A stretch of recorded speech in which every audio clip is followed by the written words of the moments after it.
Robert Kemp had everything a man could dream of: a billion-dollar empire, a penthouse that scraped the New York skyline, and a wife whose beauty was the envy of his circle.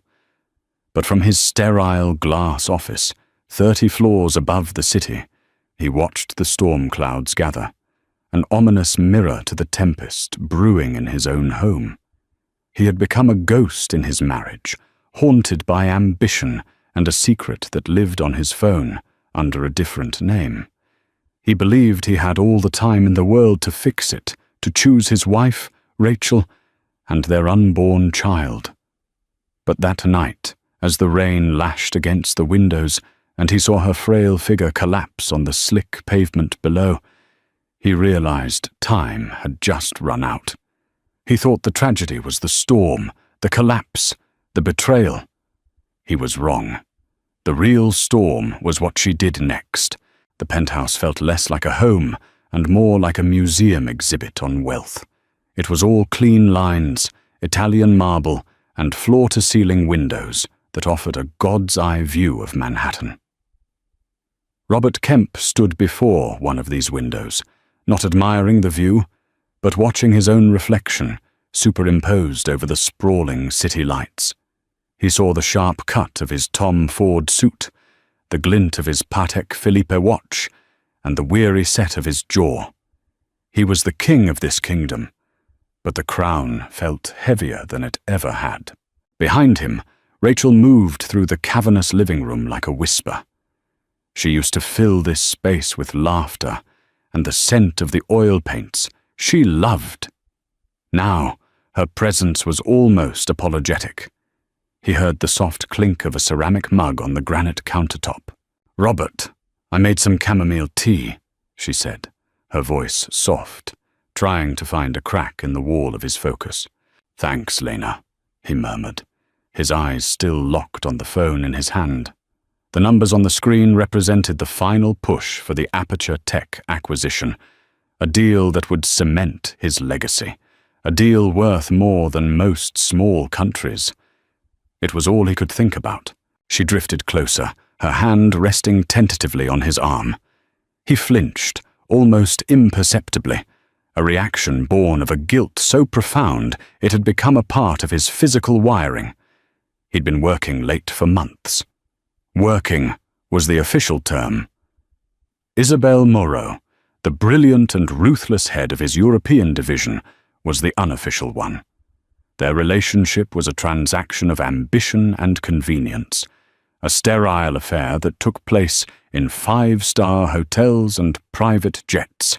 A world away from this home he was slowly poisoning.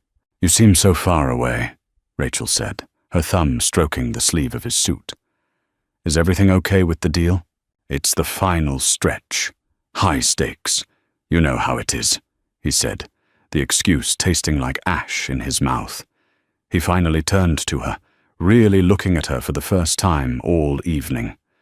Her normally vibrant face was pale, and there were faint, lavender shadows under her kind, brown eyes. She was wearing one of his old, oversized cashmere sweaters, and it only emphasized her fragility. He felt a pang of something, not just guilt, but a deep, aching loss for the man he used to be with her. The man who would have dropped everything to listen. "I have something to tell you," she said, a nervous energy fluttering in her voice.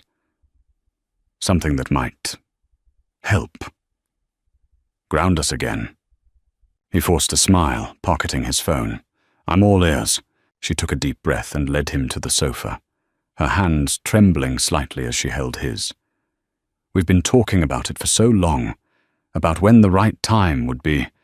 With your work being so crazy, I know it's never seemed perfect. But maybe this is what makes it perfect."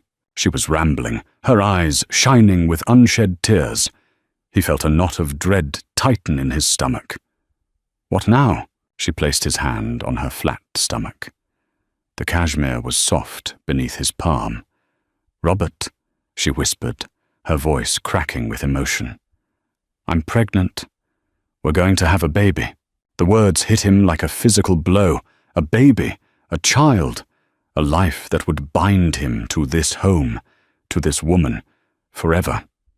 A decade ago, this would have been his ultimate dream. He and Rachel building a family in the city they loved. But now it felt like a complication, another variable in an equation he could no longer control. His mind wasn't on a nursery, it was on hostile takeovers, and Isabel's sharp, strategic mind that mirrored his own. He looked at Rachel's hopeful face, at the pure, unadulterated joy in her eyes, and the lie was already forming on his lips. "Lena, that's amazing news." He pulled her into a hug, the gesture stiff and unnatural. He was holding his wife, the mother of his child, but his mind was across the ocean, in a different city, with a different woman. As he held her, he felt the vibration of his phone in his pocket. A text message. He knew exactly who it was from. And in that moment, holding his pregnant wife, Robert Kemp knew he was a fraud of the highest order. The days that followed Rachel's announcement were a masterclass in deception. Robert played the part of the expectant father with chilling precision. He accompanied her to the first doctor's appointment, watching the grainy, pulsing image on the ultrasound screen with feigned awe. He held her hand, squeezed it at the right moments, and said all the right things. "A heartbeat," he'd whispered, his voice thick with a performance that deserved an award. "Our baby's heartbeat." But his heart wasn't in that sterile, hopeful room. It was in encrypted emails and hushed late-night calls. The Aperture Tech deal was entering its most volatile phase. Isabel was his general on the front lines in London, and their communication was constant, a blend of corporate strategy and the clipped, intimate shorthand of their affair. "The board is wavering, Robert. We need a show of force." Isabel's voice would crackle through his high-tech earpiece as he stared out at the city, Rachel sleeping peacefully in their bed, just a room away. "I'll be there Monday," he'd promised, the lie slipping out easily. He'd tell Rachel it was a last-minute emergency board meeting, a fire he had to put out in person. She was always so understanding. Too understanding. Her trust was a knife he twisted in his own gut with every lie he told. Rachel, meanwhile, tried to build a nest in their cold, modern penthouse.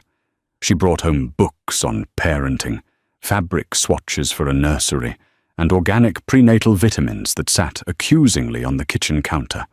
She was trying to build a bridge back to him, brick by hopeful brick, and he was letting her do it, knowing a tidal wave was coming. The storm, both literal and metaphorical, began on a Thursday night. A fierce nor'easter was barreling toward the city, and the sky had been a bruised purple all day. Robert was on a conference call in his home office, the door shut but not quite latched.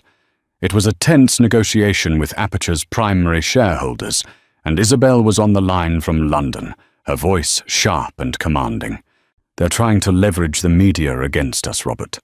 We need to kill that narrative before it gets legs," Isabel said, her French accent sharpening with urgency. "I'll have my PR team draft a statement immediately," Robert replied, pacing the length of the office. "No, it needs to come from you. A personal touch," she insisted. "You'll be here Monday. We can strategize over dinner Sunday night. Just us." There was an intimacy in her tone that was more than professional. A shared history of battles, won in the boardroom and celebrated in the bedroom.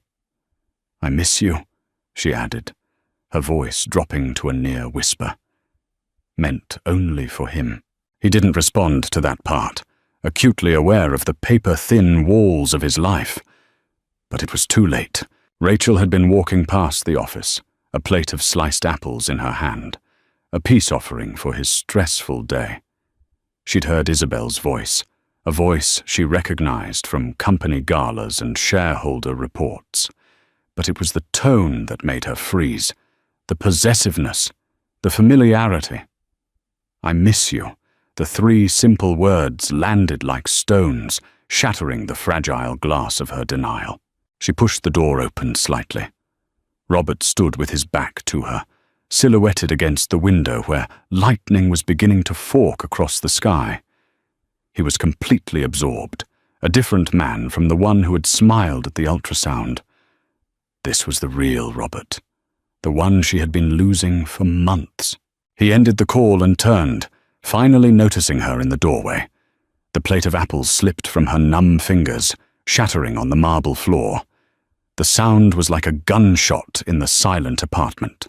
"Lena?" he asked, his face a mask of concern, but his eyes, for a split second, flashed with the panic of being caught.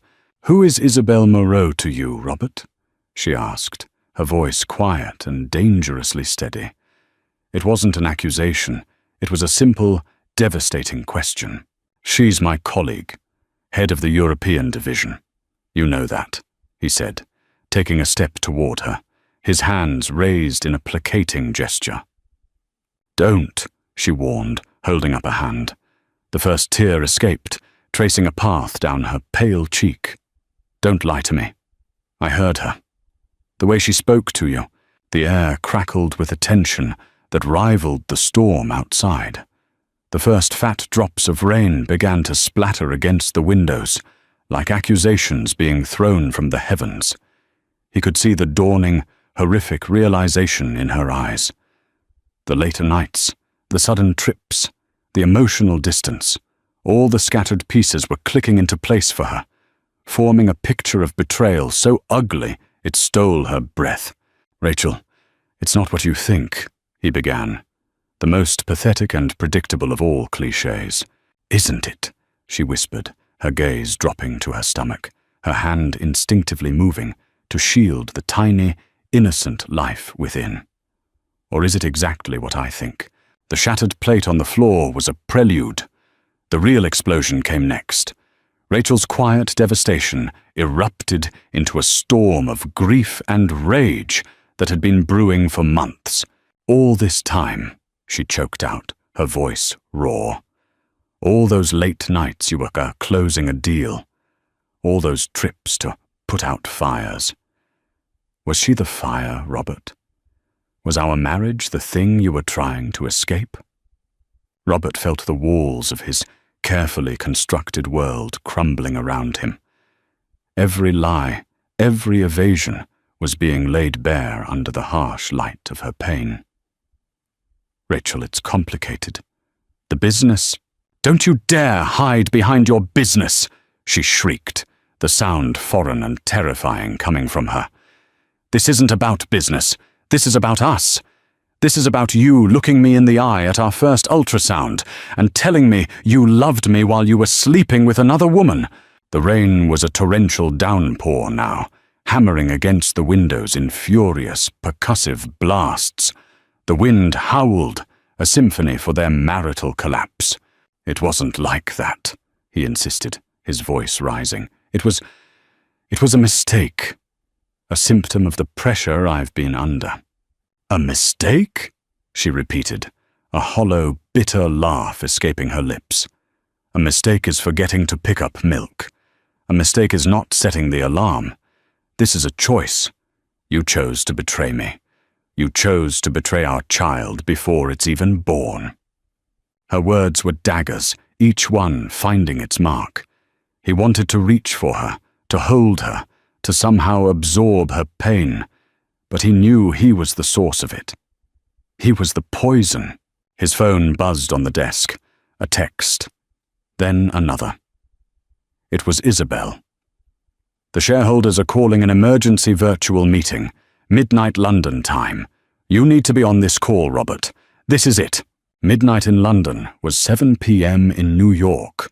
Right now. He glanced at his phone, a flicker of instinct, and Rachel saw it. Her eyes, red-rimmed and filled with tears, narrowed with a new, colder fury. "Of course," she whispered, the fight draining out of her, replaced by a chilling resignation. "Even now, she's more important. The deal is more important." "Lena, that's not true," he said, but his voice lacked conviction. He was torn. The call was the culmination of 2 years of work, his legacy, his empire. But his wife, his pregnant wife, was falling apart in front of him. "I need some air," she said numbly, turning and walking toward the door, her movements robotic. "Air! Rachel, look outside! There's a hurricane out there!" he yelled, panicked. "Where are you going?" "Away from you," she said, her voice flat. She pulled on a thin raincoat, her hands shaking too much to properly button it. I can't breathe in here anymore. I can't breathe the same air as you." She pulled the heavy door open and stepped out into the hallway. He started to go after her, but his phone buzzed again, this time with a call. It was his COO. "Robert, you need to get on the line now.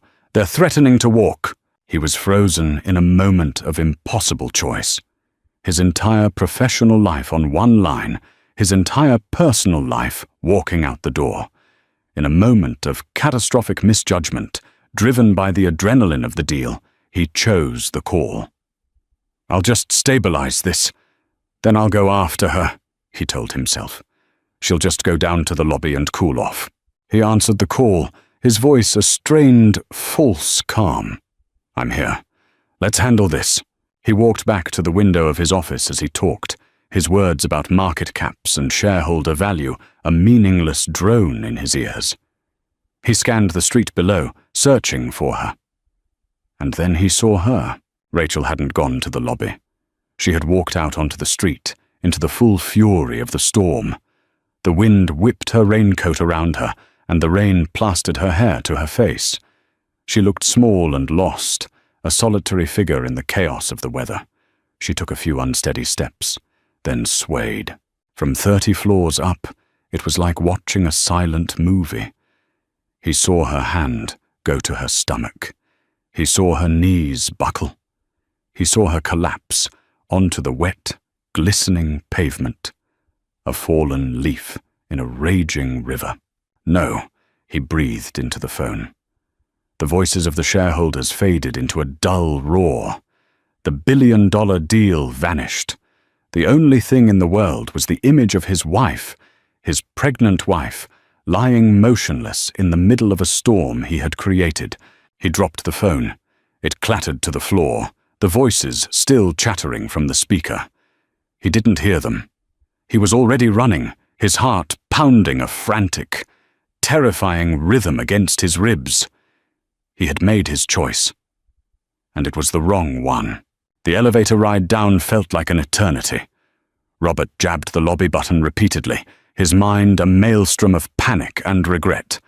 The calm, calculating CEO was gone, replaced by a terrified husband. He burst out of the building's grand entrance, the doorman shouting after him, and ran into the deluge. The rain was cold and stinging, soaking his suit in seconds.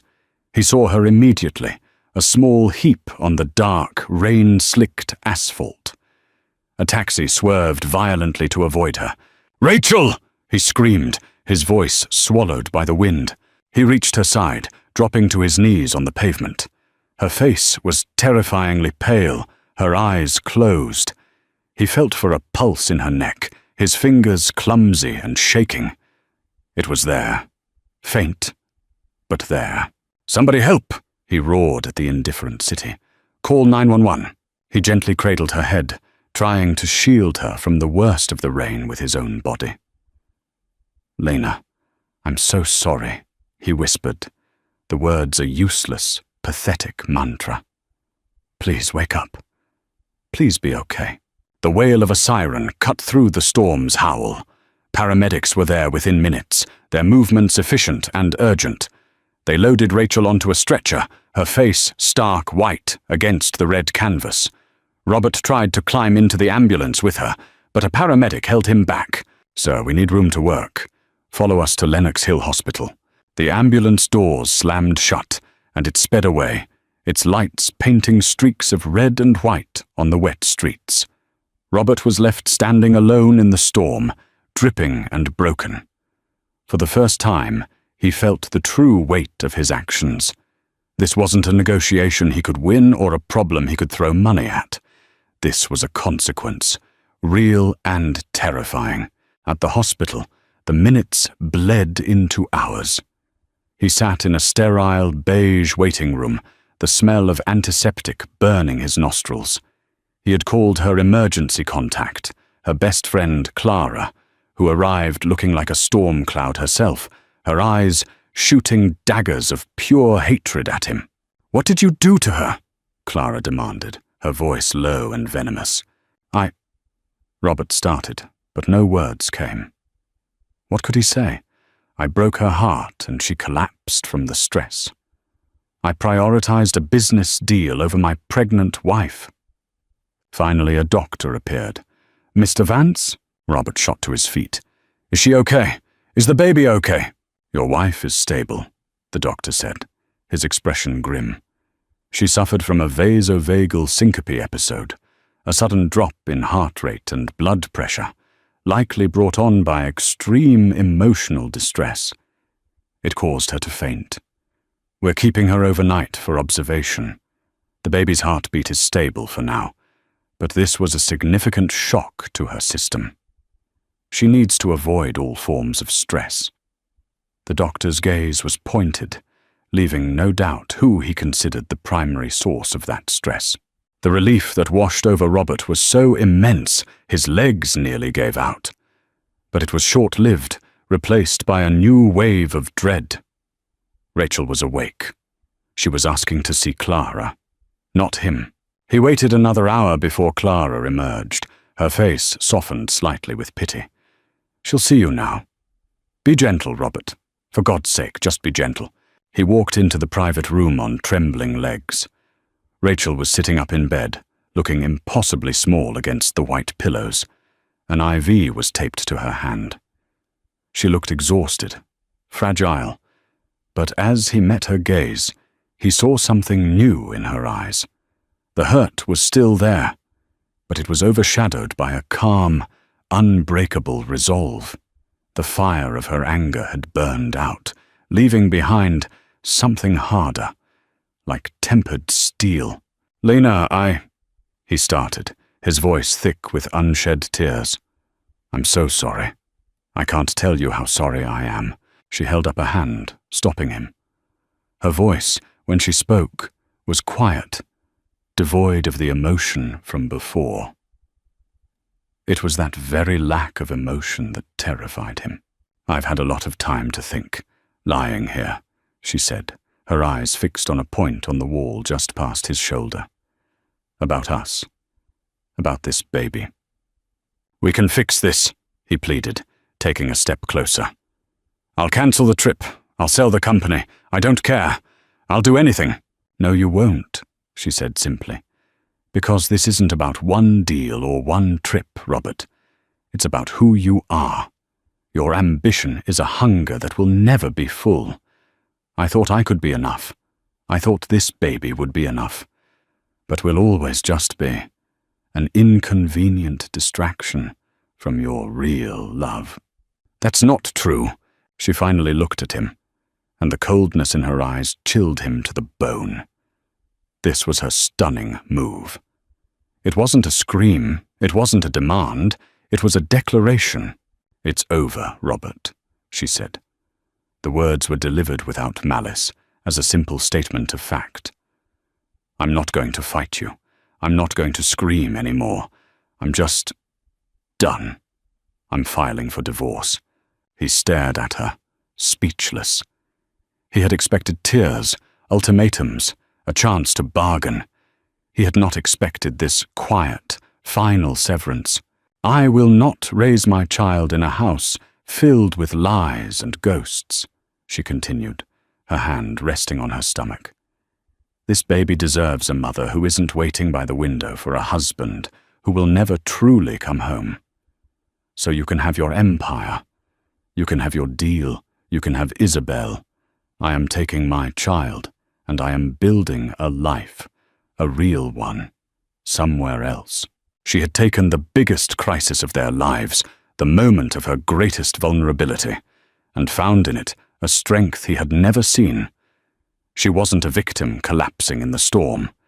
She was a survivor walking out of the wreckage, and she was leaving him behind. Robert returned to the penthouse the next morning. The storm had passed, leaving behind a city scrubbed clean and glistening under a pale, watery sun. But inside his home, the storm raged on. The silence was the first thing that hit him. It was a physical presence, vast and suffocating. The air was still, heavy with the echoes of last night's fight. The shattered apple plate had been cleaned up by the overnight staff, but the ghost of it remained. Rachel was gone. He walked through the rooms, a trespasser in his own life. Half the clothes in her closet were missing. Her favorite books were gone from the nightstand.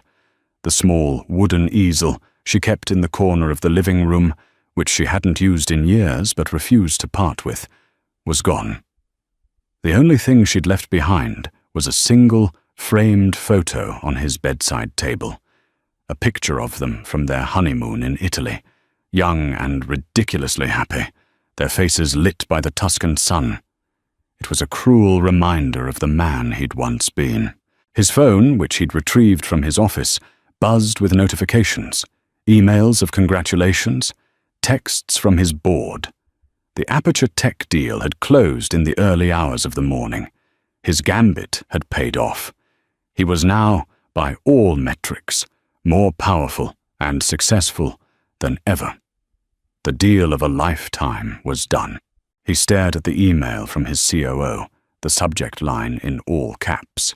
"We did it!" He felt nothing. The triumphant thrill he had chased for 2 years was completely absent. The victory was hollow, a feast of ashes. He had won the world and lost his soul. The days turned into a week, then 2. Robert moved through his life like an automaton. He went to meetings, made decisions, and managed his empire with the same ruthless efficiency as always. But it was a performance. Inside, he was spiraling. He'd try to call Rachel, but the calls went straight to voicemail. His texts, increasingly desperate pleas for a conversation, remained unanswered, a string of stark blue bubbles with no reply. She had blocked him completely. He sent flowers to Clara's apartment, where he assumed Rachel was staying. They were returned the next day with a curt note. "She doesn't want them." He had his lawyer reach out to her, and the response came back through her own attorney, a woman with a reputation for being a shark. The message was cold and clear. All communication would be through legal channels. The divorce papers were being drawn up. The penthouse became his prison. Every object mocked him. He saw Rachel in the curve of the sofa where she used to read, in the kitchen where she'd tried to teach him how to cook, in the empty space beside him in their sprawling bed. He stopped sleeping, haunted by the image of her collapsing in the rain. He'd wake up in a cold sweat, his heart hammering, the sound of the ambulance siren echoing in the silent room. One night, drowning in whiskey and self-loathing, he found a box in the back of a storage closet. It was filled with Rachel's old sketchbooks. He sat on the floor and flipped through them. There were charcoal sketches of the city, watercolors of flowers, and countless portraits of him. Early in their relationship, she had drawn him constantly. Robert laughing, Robert sleeping, Robert staring thoughtfully into the distance. She had seen him, really seen him, with an artist's eye and a lover's heart. The last drawing in the final book was from a year ago. It was a sketch of his back as he sat at his desk, his face illuminated only by the glow of his laptop. The drawing was stark, lonely, and unfinished. She had stopped seeing his face and only saw his back. She had seen him turning away long before he had. The realization was a gut punch. This wasn't a sudden implosion. It was a slow, creeping decay he had been too blind and too arrogant to notice. His ambition hadn't just been a distraction. It had been an eraser, slowly wiping away the color and life from their marriage, until only a faint, sad outline was left. He finally called Isabel. She answered, her voice bright and victorious. "Robert, I was wondering when you'd call to celebrate. I've booked our usual spot at Le Bernardin for tonight." He stood up, the sketchbook still in his hand, and walked to the window overlooking the city he had conquered. "It's over, Isabel," he said, his voice flat and dead. There was a pause. "The deal is done, Robert. What's over?" "Us," he clarified. "This, whatever it was. It's over. It was a mistake." He could hear her sharp intake of breath, the surprise and indignation, but he didn't care. He ended the call before she could reply, tossing the phone onto the sofa. Ending it with Isabel wasn't a solution. It was just one small, pathetic step on a long, dark road of atonement. He had to fix himself before he could even begin to ask for a chance to be a father to his child. The silence of the penthouse pressed in, and for the first time, Robert Kemp began to listen. While Robert was rattling around in his gilded cage, Rachel was starting over in a small, second-bedroom apartment in Brooklyn that belonged to her friend, Clara. The place was cluttered with books, half-finished canvases, and the comforting scent of coffee and turpentine. It was a world away from the sterile perfection of the penthouse, and for the first time in a long time, Rachel could breathe. The first week was a blur of exhaustion and grief. She slept, cried, and ate the simple, nourishing meals Clara put in front of her. She felt hollowed out, a fragile shell of the woman she used to be. The trauma of the collapse and the subsequent hospital stay had left her physically weak, and the doctor's warning to avoid stress felt like a cruel joke. Her entire life was stress, but as her physical strength slowly returned, something else began to stir within her.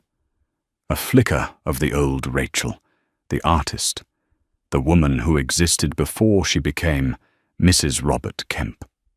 One afternoon, Clara came home from her job as a gallery curator to find Rachel staring at a blank canvas that had been leaning against the wall. "I haven't painted in 3 years," Rachel said softly, her hand hovering over the pristine white surface. "Robert, he said the fumes weren't good for the penthouse's air filtration system." Clara snorted. "Robert wouldn't know a real thing if it hit him in his custom-tailored suit. The only thing he filters is his conscience." She put a comforting hand on Rachel's shoulder. "Maybe it's time to make a mess." That evening, Rachel picked up a piece of charcoal. Her hand felt clumsy at first, the muscle memory buried under years of disuse. But then, she began to draw. She didn't think. She just let the emotions flow out of her fingertips and onto the canvas. She drew the storm, not the literal one, but the emotional tempest that had been her life. Dark, swirling lines, flashes of jagged white, and at the center, a small, protected space, a calm eye in the hurricane. It was raw, chaotic, and deeply honest. For the next few months, painting became her therapy and her salvation. She poured all her pain, her anger, and her burgeoning hope into her work. The canvases piled up in the small apartment, abstract explorations of betrayal, portraits of strength emerging from sorrow, and vibrant, hopeful landscapes that represented the future she was determined to build for her child. She was no longer just the millionaire's discarded wife. She was an artist, reclaiming her voice, brushstroke by brushstroke. Her belly grew, a constant, gentle reminder of the new life she was protecting. She talked to the baby constantly, promising it a world filled with color, love, and honesty. This child would not be raised in the shadow of a glass tower, defined by its father's wealth. This child would be raised in the light. Her lawyer, a formidable woman named Margaret, handled the divorce proceedings with brutal efficiency. Robert's first offer was, predictably, a monetary one. A settlement so large it was obscene, a trust fund for the baby that would ensure it never wanted for anything. Rachel's response, delivered through Margaret, was swift and unequivocal. "I don't want his money. I want his accountability." She wasn't going to be bought off. She would accept child support, as was the baby's right, but she refused any personal alimony. She would make her own way. Her demands were not financial. They were personal. She wanted a clear, legally binding co-parenting plan. She wanted Robert to attend parenting classes. She wanted him to undergo therapy to deal with his work addiction and narcissism. She wasn't trying to punish him. She was trying to ensure that their child would have a father who was present, not just a benefactor who was absent. Margaret was stunned. "In 20 years of divorce law, I've never had a client turn down a settlement like that," she told Rachel over the phone. "You're either crazy or the strongest woman I've ever met."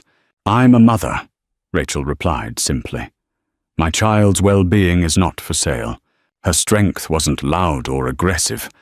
It was a quiet, deep-rooted power that had grown in the ruins of her old life.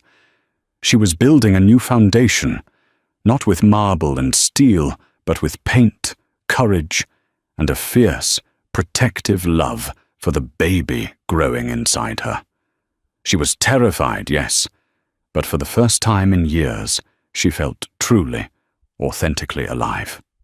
She was no longer a reflection of Robert's success. She was the creator of her own. The meeting took place in a neutral, sterile conference room at a mediation firm in Midtown. It was the first time Robert and Rachel had been in the same room in 4 months. The air was thick with unspoken words and the formal presence of their lawyers. Robert saw her the moment she walked in. Pregnancy suited her. It had softened the sharp edges of her grief, replacing them with a quiet, powerful glow. She carried herself with a newfound confidence that was both beautiful and intimidating. She met his gaze for a brief second, her expression unreadable, before turning her attention to her lawyer, Margaret. The dismissal was more painful than any angry tirade. Robert had spent the last 4 months in his own personal hell. He had done what she'd asked. He'd found a therapist, a no-nonsense psychiatrist who specialized in high-powered executives with personality disorders. The sessions were brutal, forcing Robert to confront the empty, validation-seeking void that drove him. He had also enrolled in a parenting class in a community center downtown, sitting awkwardly in a circle of plastic chairs with a dozen other expectant couples, learning how to swaddle a doll and change a diaper. He was the only one there alone. He was changing, but he knew it was just a start. He wasn't doing it to win her back. He knew that bridge had been burned. He was doing it for the child. He was doing it so he could one day look his son or daughter in the eye and not see a reflection of his own failures. "Mr. Vance," Margaret began, her voice crisp and businesslike, "my client has reviewed your initial proposal. While she appreciates the financial provisions for the child, she finds them insufficient in other areas." Robert's lawyer, a slick corporate litigator named Arthur, shifted in his seat. "Insufficient? The trust is ironclad. The child will be set for life." Rachel spoke for the first time, her voice calm and steady. "My child already is set for life, Arthur. It will have a mother who loves it unconditionally. What is in question is whether it will have a father." The words hung in the air. Robert felt his cheeks burn with shame. "Rachel is proposing a detailed co-parenting agreement," Margaret continued, sliding a thick document across the polished table. "It outlines visitation schedules, holiday arrangements, and decisions regarding education and healthcare. It also includes several stipulations." Arthur picked up the document and began to read, his eyebrows rising higher with every page. "Mandatory therapy sessions for Mr. Vance to continue for a minimum of 2 years. Completion of 3 separate parenting courses. A probationary period of supervised visitation for the first 6 months. This is unorthodox. This is non-negotiable, Rachel said firmly. Robert didn't even look at the document. He looked at Rachel. I'll do it, he said, his voice quiet but clear. Arthur turned to him, astonished. Robert, let's discuss this. Some of these clauses could be seen as punitive. They're not punitive, Arthur. They're prudent, Robert said, never taking his eyes off Rachel. She's right. I haven't earned the right to be called a father yet. I need to show that I can be one. He turned his full attention to his estranged wife. I'll sign it. I'll do all of it, Rachel, and more. Whatever it takes. For the first time, a flicker of surprise registered in her eyes. She had expected a fight, a negotiation, another example of him trying to leverage his power. She had not expected this quiet, immediate capitulation. The agreement also states, Margaret added, pressing on, that you are not to have overnight contact with Isabel Morrow or any other romantic partner during your parenting time for the first 5 years. This was the final test, a direct shot at the source of the betrayal. Isabel and I are no longer associated, personally or professionally, Robert stated, his voice even. She resigned from the company 2 months ago. That clause will not be an issue. The room fell silent. Rachel stared at him, truly seeing him for the first time since that horrible night. She saw the exhaustion in his eyes, but also a glimmer of something she hadn't seen in years. Sincerity. He wasn't performing. He wasn't trying to manipulate the situation. He was simply agreeing. Very well, Margaret said, closing her folder. We'll have the final documents drawn up for your signature. As they all stood to leave, Robert spoke again. Rachel, wait. She paused at the door, her back to him. The nursery, he said, his voice catching slightly. I had it finished, the way you wanted, with the mural of the stars on the ceiling you showed me a picture of. If you ever need anything from the apartment, or if you just want to see it, it's there. For the baby. She didn't turn around, but she nodded, a small, almost imperceptible gesture. Then she walked out, leaving him standing in the middle of the room, having just signed away his power and taken the first, terrifying step toward earning back his humanity. 5 months later, in the dead of a cold January night, Robert's phone rang. He had been dozing in a chair in his silent, cavernous living room, a book about infant sleep patterns lying open on his chest. He grabbed the phone, his heart instantly hammering. The caller ID read, Clara. Robert, it's time. Clara's voice was tense but steady. Her water broke an hour ago. We're at Lenox Hill. I'm on my way, he said, already on his feet, pulling on the shoes he'd left by the door for this exact moment. He had a bag packed in his car, not for him, but for Rachel, filled with the snacks, comfortable socks and coconut water her birth plan had specified. He had memorized the entire document. This was the moment his therapy and parenting classes had been leading up to. His therapist's voice echoed in his head. Your role is not to demand, but to support. You are not the protagonist of this story, Robert. You are a supporting actor. Show up, be quiet, and do whatever she asks of you. He broke every speed limit getting to the hospital, his mind a silent prayer. Let her be okay. Let the baby be okay. He found Clara in the waiting room of the maternity ward, pacing a hole in the linoleum floor. How is she? He asked, breathless. She's a warrior, Clara said, her eyes red-rimmed. The contractions are getting intense. She's in the room at the end of the hall, room 612. Did she ask for me? Robert asked, his hope fragile. Clara gave him a look that was a mixture of pity and exasperation. No, Robert. She's a little busy right now, but she didn't say you couldn't be here. That's your olive branch. Don't mess it up. He nodded, understanding.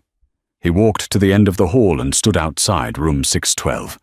Through the small window in the door, he could see Rachel. Her face was contorted in pain, her hands gripping the bed rails. A nurse was coaching her through a contraction. His first instinct was to burst in, to hold her hand, to tell her she could do it, but he stopped himself. That was what the old Robert would have done. Made the moment about him, about his need to be the hero. The new Robert understood. This was her space, her battle. He was here to offer support, not to invade. So he waited. He sat on the hard plastic chair outside her door and waited. For hours. He listened to her pained cries and the calm, encouraging murmurs of the nurses and Clara. He fielded calls from his office, telling his assistant to cancel his entire week. "It's a family emergency," he said, and for the first time the words felt true. His family was in that room, and his empire could burn to the ground for all he cared. A nurse on her break saw him sitting there, his expensive suit rumpled, his face etched with worry. "You the father?" she asked kindly. "I'm trying to be," he answered honestly. "She's strong," the nurse said with a smile. "You've got a fighter in there." After what felt like a lifetime, a new sound cut through the air. Not a cry of pain, but a cry of life. The thin, mighty wail of a newborn baby. Tears streamed down Robert's face. He buried his head in his hands, overcome with a wave of emotion so powerful it buckled him. Relief, joy, and a profound, bottomless love for a person he hadn't even met yet. He stayed where he was, giving them their time. 10 minutes later, the door opened. It was Clara, her face beaming and tear-streaked. "It's a girl, Robert," she whispered. "She's perfect. Rachel's asking for you." He stood up, his legs shaking, and walked into the room. The scent of new life was in the air. Rachel was propped up against the pillows, her hair damp with sweat, looking more beautiful and exhausted than he had ever seen her. And in her arms, wrapped in a pink and white striped blanket, was a tiny, perfect baby with a tuft of dark hair. He approached the bed slowly, reverently. He wasn't a CEO. He wasn't a billionaire. He was just a man, humbled and broken and remade, standing in the presence of a miracle he had almost thrown away.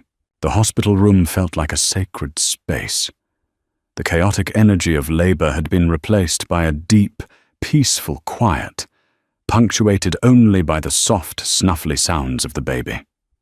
Robert stood by the bed, his hands clasped behind his back, feeling like an intruder on a holy scene. Rachel looked up at him, her eyes weary but clear. The anger and resentment that had been a wall between them for so long seemed to have dissolved, washed away by the tidal wave of childbirth. In its place was a shared vulnerability. "She's beautiful, Lena," he whispered, his voice thick. "She looks like you," Rachel said softly, a faint smile touching her lips as she looked down at the baby's face. Poor thing. It was a joke, a tiny sliver of their old rapport, and it felt like a gift, a small measure of grace. Do you want to hold her?" Rachel asked, her voice gentle. Robert's breath caught in his throat. He just nodded, unable to speak. He washed his hands at the sink, the motions slow and deliberate, then sat on the edge of the chair beside her bed.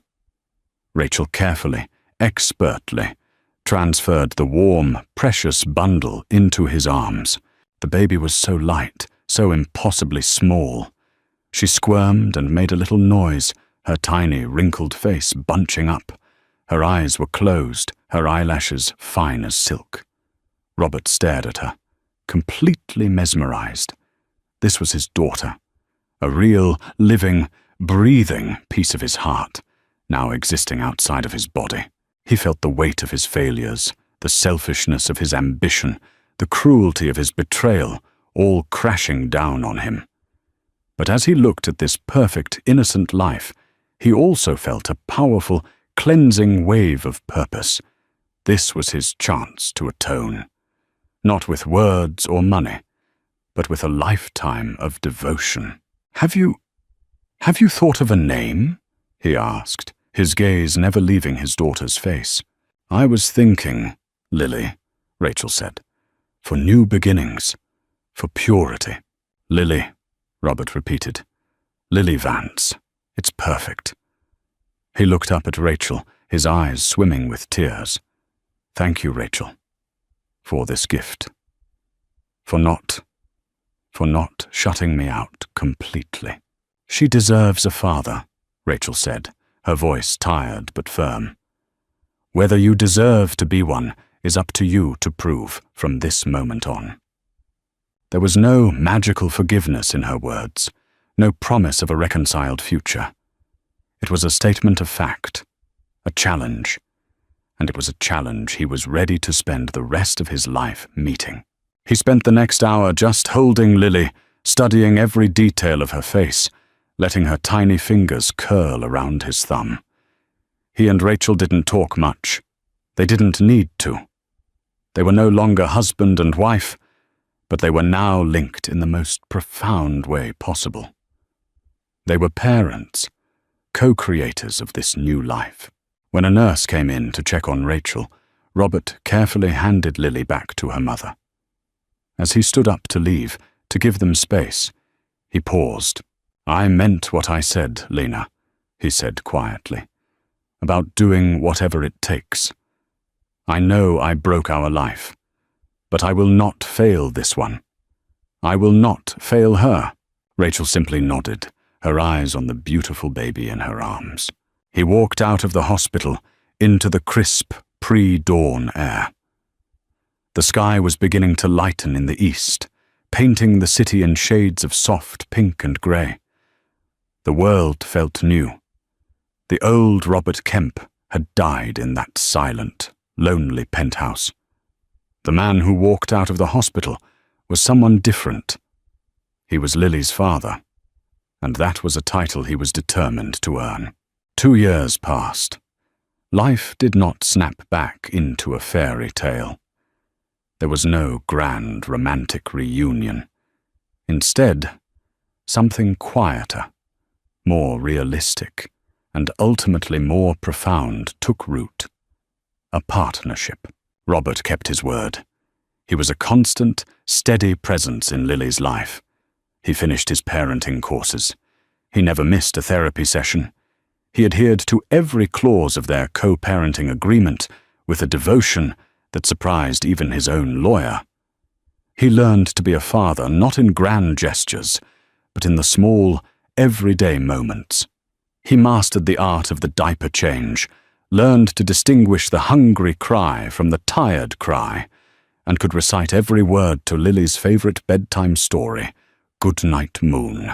He downsized his life, selling the cold, cavernous penthouse and moving into a more modest, though still luxurious, brownstone in the West Village. It had a small backyard, which he filled with a swing set and a sandbox. He restructured his company, delegating more, traveling less, and making it a non-negotiable rule that he was unreachable between 6 p.m. and 8 p.m. every night, Lily's bath time and bedtime. Rachel, free from the constraints of her old life, flourished. She had moved into her own apartment in Brooklyn, a sunny space with a large studio room. Her art, born from pain, had evolved. It became bolder, more vibrant. Her collection, which she titled The Storm and the Calm, was featured in Clara's gallery. It was a critical and commercial success. She was no longer Rachel Vance, the millionaire's wife.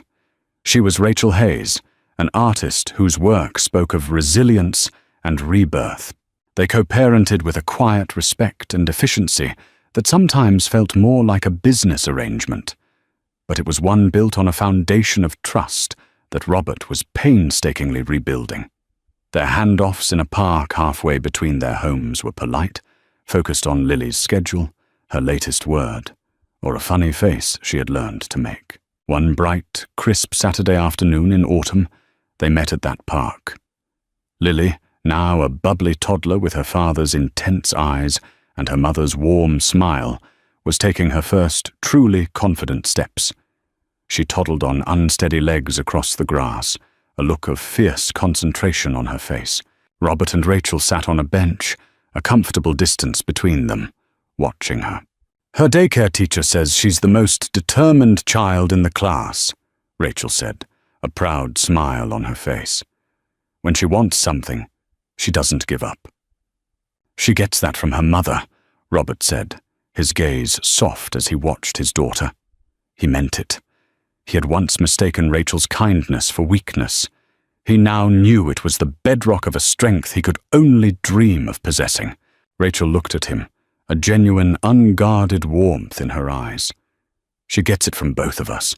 It was a small acknowledgement, but it felt monumental.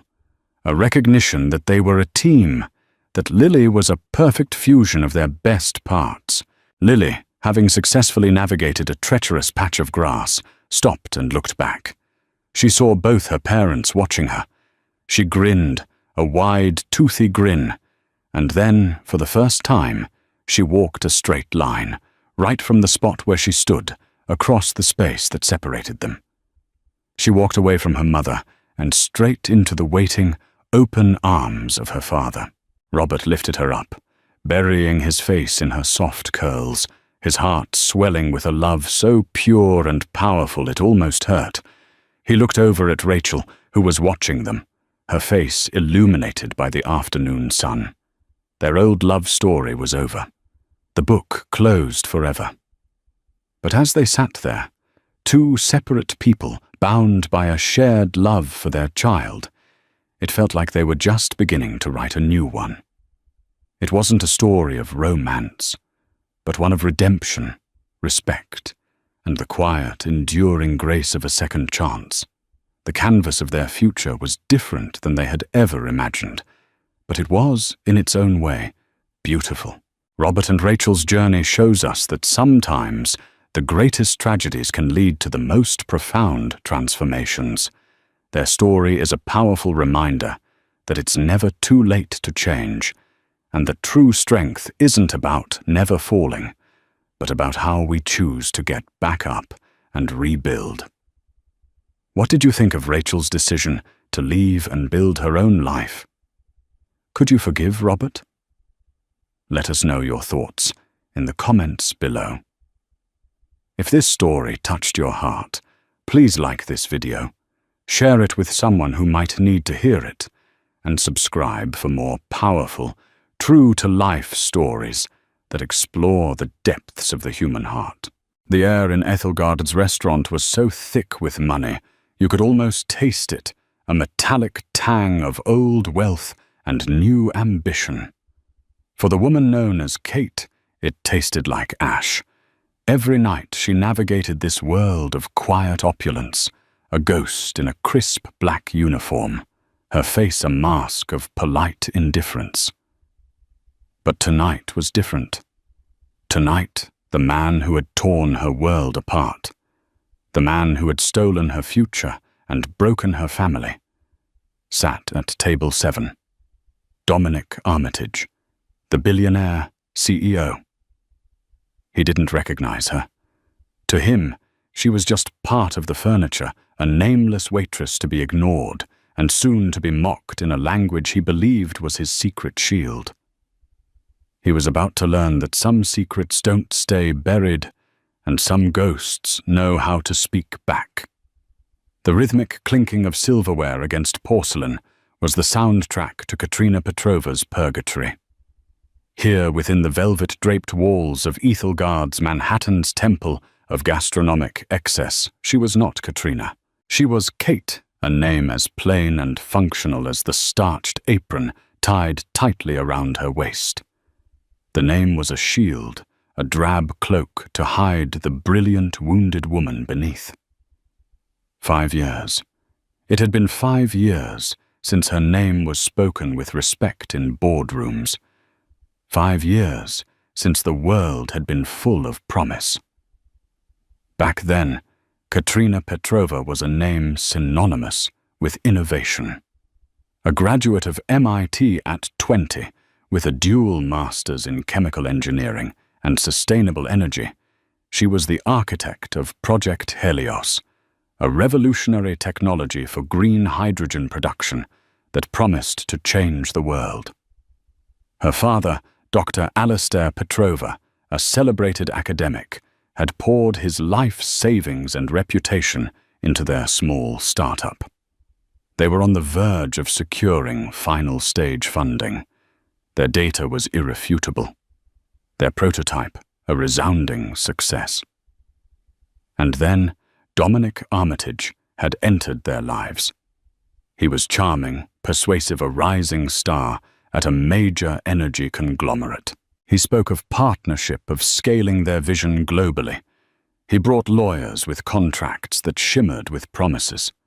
They, trusting and idealistic, had signed. They had shared everything: the research, the core algorithms, the proprietary catalyst formula that was the heart of Helios.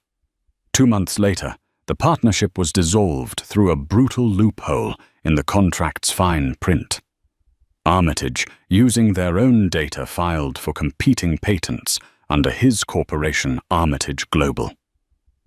Simultaneously, a vicious smear campaign was launched, accusing Dr. Petrova of academic fraud and data falsification. Their investors pulled out. They were sued for breach of contract. They lost everything.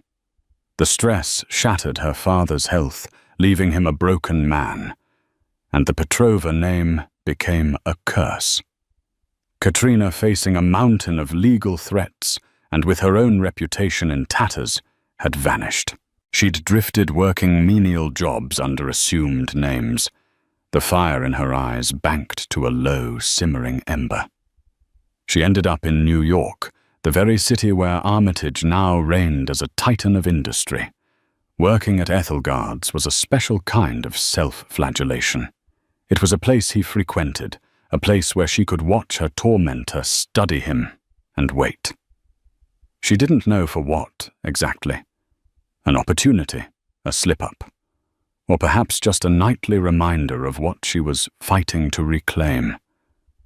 Her life was a Spartan routine. A tiny apartment in Queens shared with 2 other struggling dreamers. Long subway rides, 12-hour shifts spent balancing trays of seared scallops and pouring $100 glasses of wine for people who spent more on a single meal than she earned in a month. And the nights, those were the worst. The nights were for research, for digging, for piecing together the labyrinthine puzzle of Armitage's fraud. She maintained a secret encrypted server, a digital war room filled with every scrap of evidence she could find. Old emails buried corporate filings, testimonials from other engineers he had burned. She had a mountain of circumstantial evidence, but she lacked the one thing. She needed: a direct confession. A smoking gun. Kate. Table 7. Maria, the restaurant's stern but fair manager, called out, her voice cutting through Katrina's dark reverie.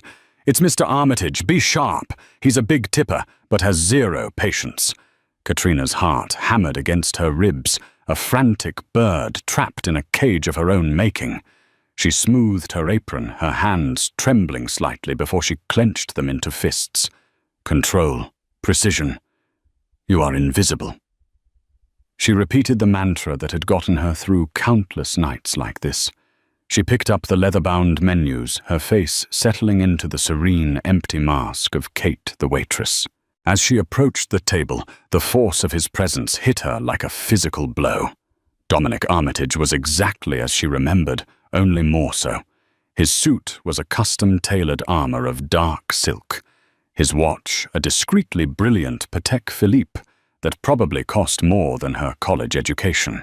His silver-streaked hair was perfectly coiffed, his jawline sharp, his eyes a chilling shade of Arctic blue. They scanned the room with the casual disdain of a predator who knows he is at the top of the food chain. He was flanked by two men. One was Gerard Finley, his perpetually sycophantic chief operating officer, a man whose spawn seemed to have been surgically removed to allow for easier bootlicking. The other was a sharp-featured man in his late 50s, with tired eyes and an expensive but less ostentatious suit. Katrina recognized him from her research, Winston Chen Armitage's lead counsel, the architect of the very contracts that had destroyed her family. "Good evening, gentlemen. Welcome to Ethelgard's. Katrina," said her voice, a soft, practiced monotone. She distributed the menus, her movements fluid and efficient. She avoided looking directly at Armitage, focusing instead on a point just past his shoulder. To him, she was less than a person. She was a function, a pair of hands to deliver his food. This was her camouflage. Armitage didn't even glance at her. He was already deep in conversation with Finley, his voice a low, confident rumble that commanded the space around him. "The board is getting anxious about the quarterly projections for the Helios division, Gerard. Tell them to relax. The German deal is closing next week. Once the Munich plant is operational, our stock will go through the roof." The name Helios was a blade twisting in her gut. Her project, her life's work. Now it was his division, his path to even greater wealth. She felt a familiar surge of hot, white rage. But she forced it down, burying it deep beneath the icy calm she had cultivated for years. She stood silently, pen poised over her notepad, waiting. Finally, Armitage waved a dismissive hand in her direction.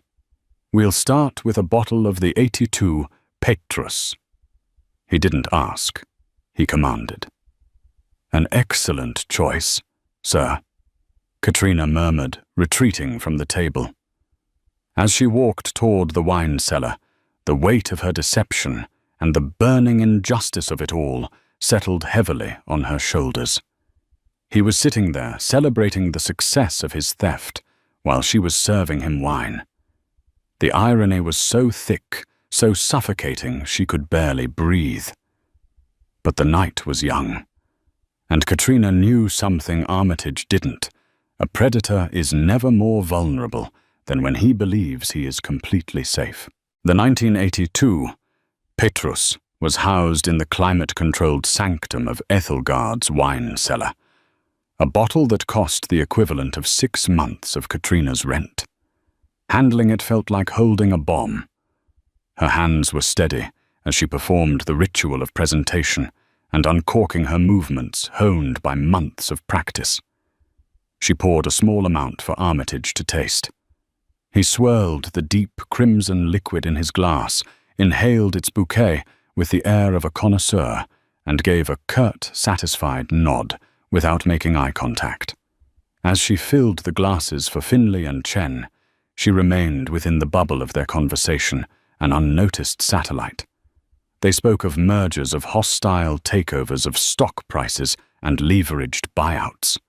It was a language of power and conquest, and every word grated on Katrina's soul. She was an engineer, a builder. She had wanted to create, to innovate, to solve one of the world's greatest problems. These men only knew how to acquire and dismantle, to consume.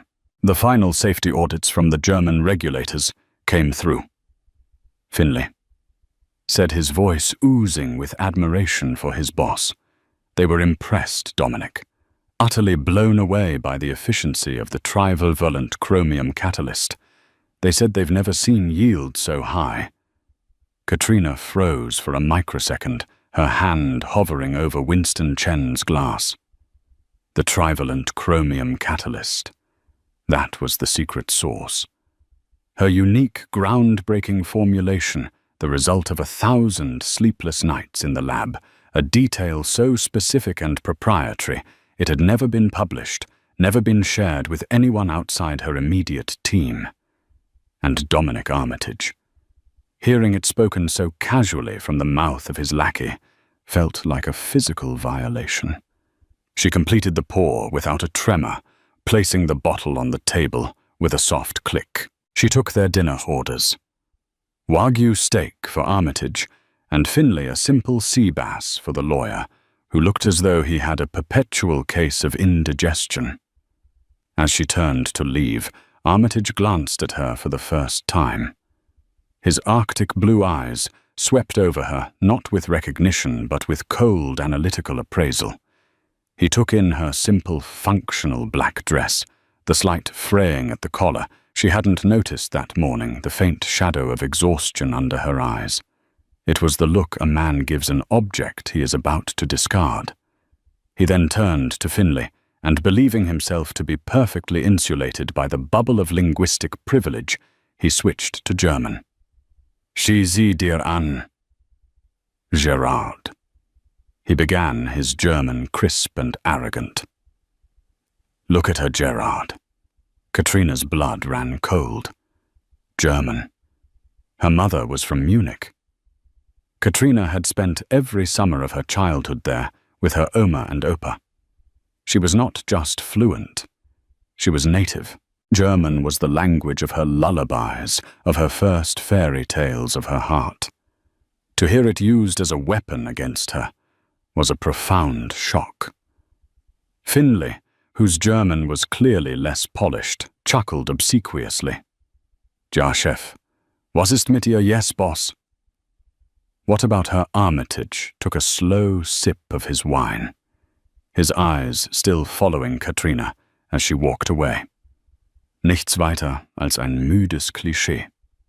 Ein hübsches Gesicht, das vom Leben sauer geworden ist. Wahrscheinlich eine gescheiterte Schauspielerin oder Künstlerin, die jetzt unsere teuren Weine serviert und davon träumt, was hätte sein können. Nothing more than a tired cliché. A pretty face soured by life. Probably some failed actress or artist now serving our expensive wines and dreaming of what might have been. The words struck Katrina with the force of thrown stones. She kept walking her back straight, her pace even. She could feel their eyes on her, feel the heat of their condescension. She reached the swinging door to the kitchen and pushed through her calm facade, holding just long enough to get out of sight. Inside, amidst the clang of pots and the hiss of the grill, she leaned against a cool stainless steel counter, her breath coming in ragged gasps. It wasn't just the insult. It was the breathtaking arrogance, the absolute certainty that he was untouchable, that the people serving him were not real, not fully human, and certainly not capable of understanding his world or his language. Ben, another waiter, shot her a concerned look. You all right, Kate? You look like you've seen a ghost. I'm fine, she managed to say, her voice tight. A ghost. Oh, he'd have seen one. He just didn't know it yet. A slow, cold fury began to replace the initial shock. This was it.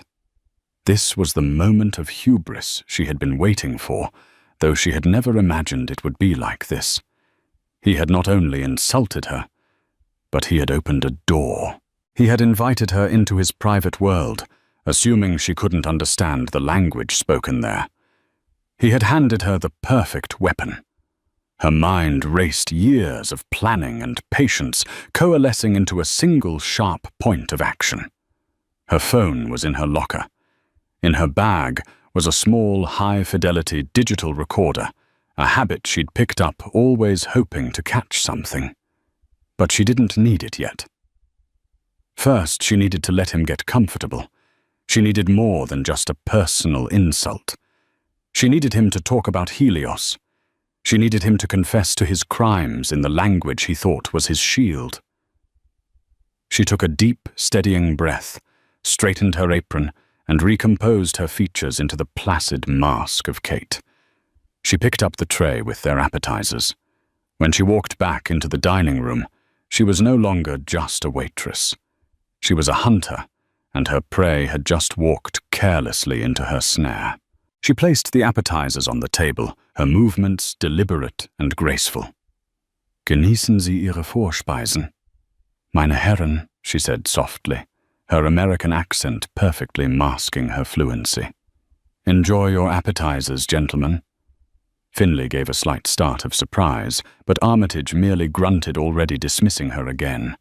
He hadn't noticed. He was too insulated by his own ego. The trap was set. Now all she had to do was wait for him to hang himself. The main course arrived. Katrina served the perfectly seared steaks and the delicate sea bass, her hands a picture of calm efficiency. She moved around the table with a ghostly quietness, refilling water glasses, ensuring their wine glasses were never empty. She was the perfect waitress, attentive yet invisible, and her unobtrusiveness was the key to her strategy. It made them forget she was there. It made them careless. Emboldened by the wine and his own self-importance, Armitage continued his conversation with his lieutenants in German. The topic shifted from general market praise back to the specifics of the Helios project. This was what Katrina had been waiting for. Her heart pounded a slow, heavy rhythm against her ribs.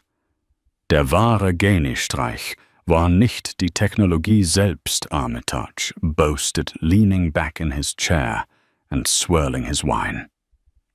The real stroke of genius wasn't the technology itself. Es war, wie wir sie erworben haben. Der alte Petrova, ein brillanter Narr. Er dachte, er würde die Welt retten. Er hat nicht die Kleingedruckte gelesen.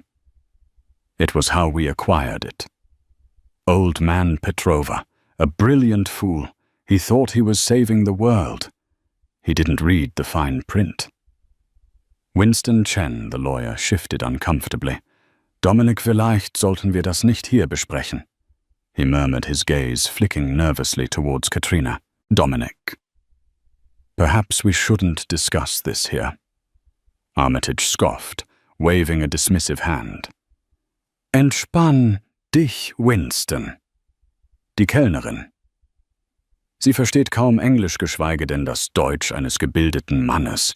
Sie ist nur hier, um Teller abzuräumen. "Relax, Winston." The waitress.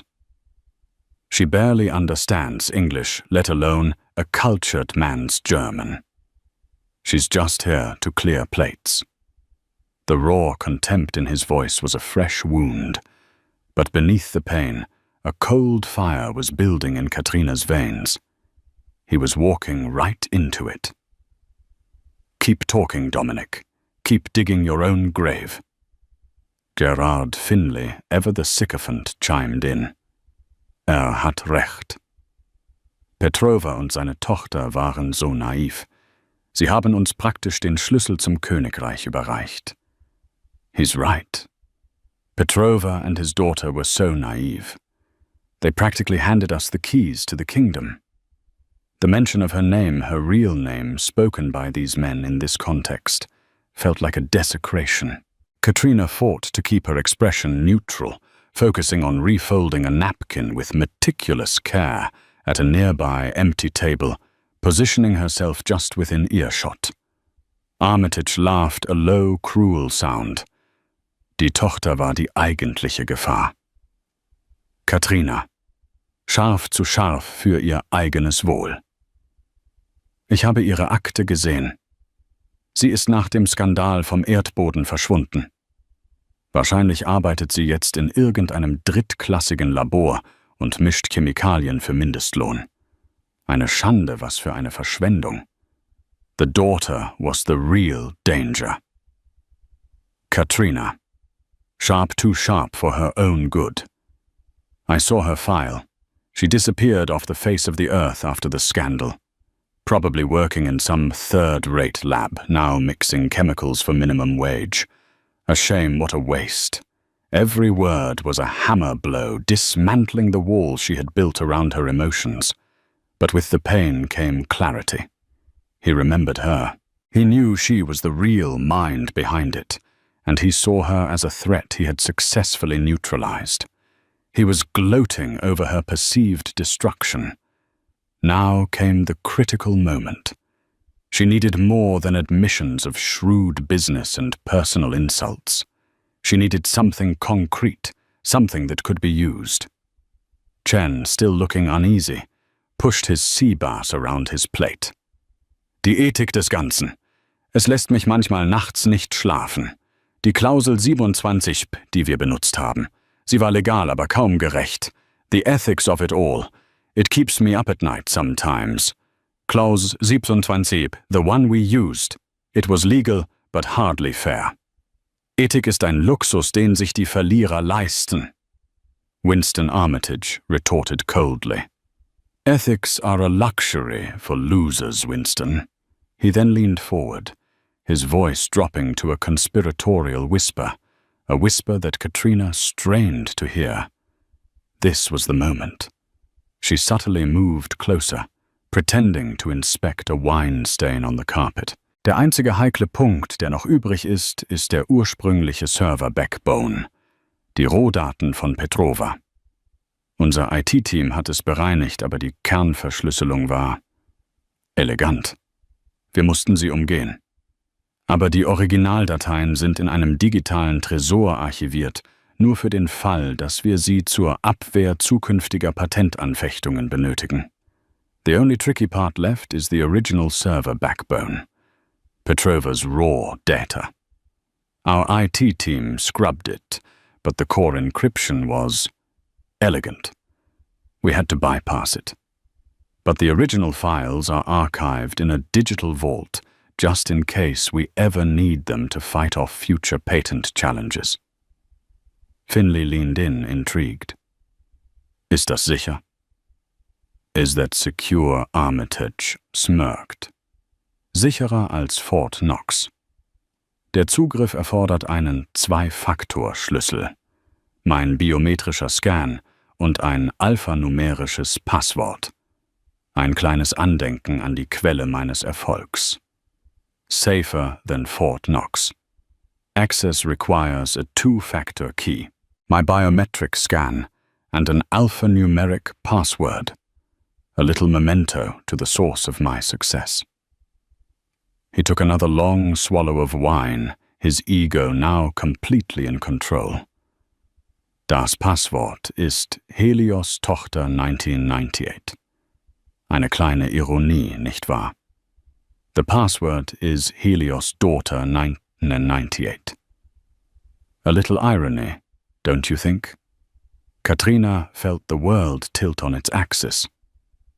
Helios Tochter 1998. Helios's daughter. The year she won her first national science fair, the moment her path in life was set.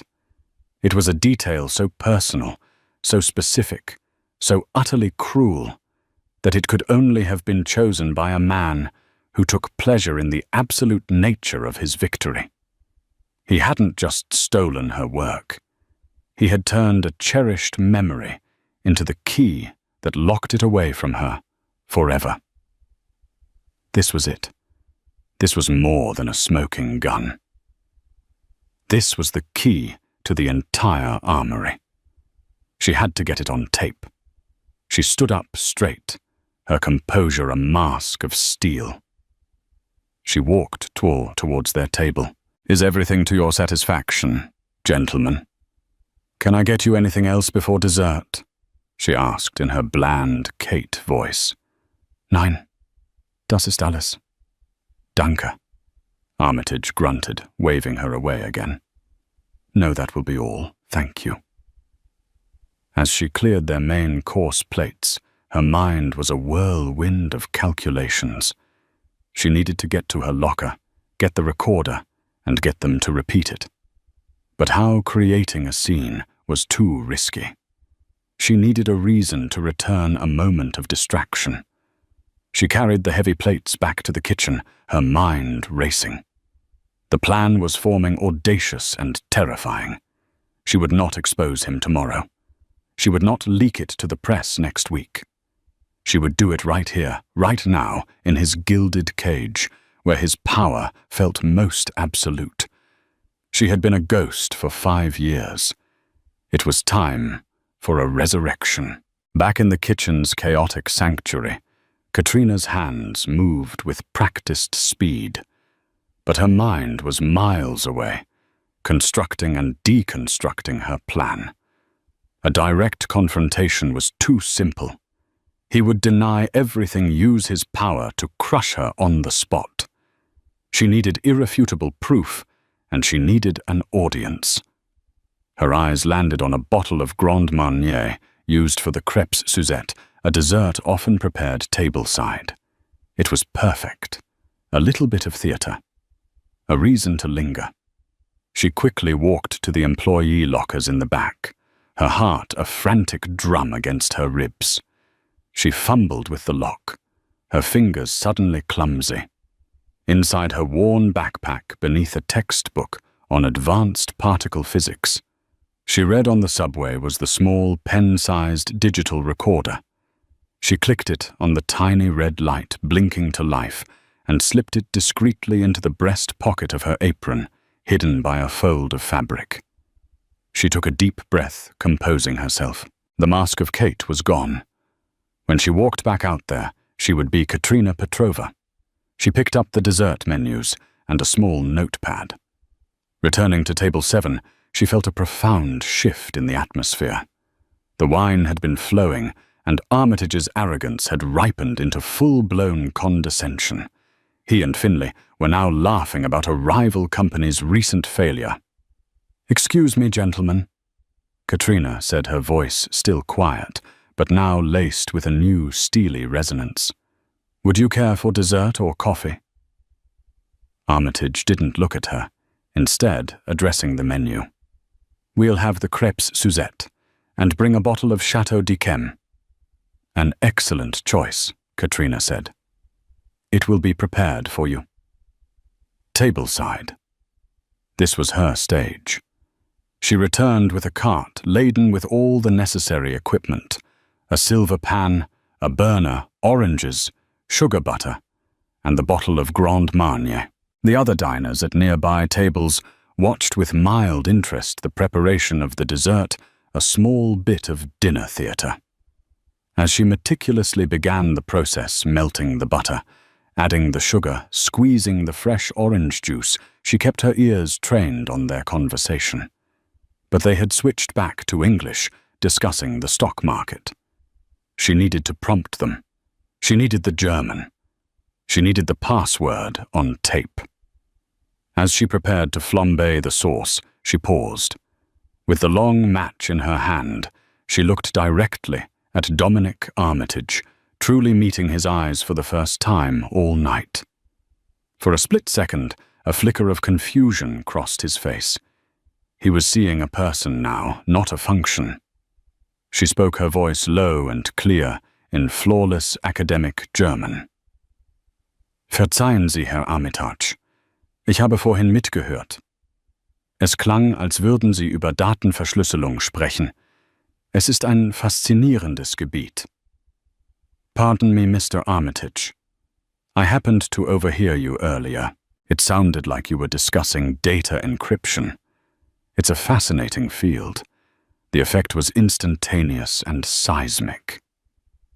The entire table fell silent. Gerard Finlay's jaw dropped, a piece of bread forgotten halfway to his mouth.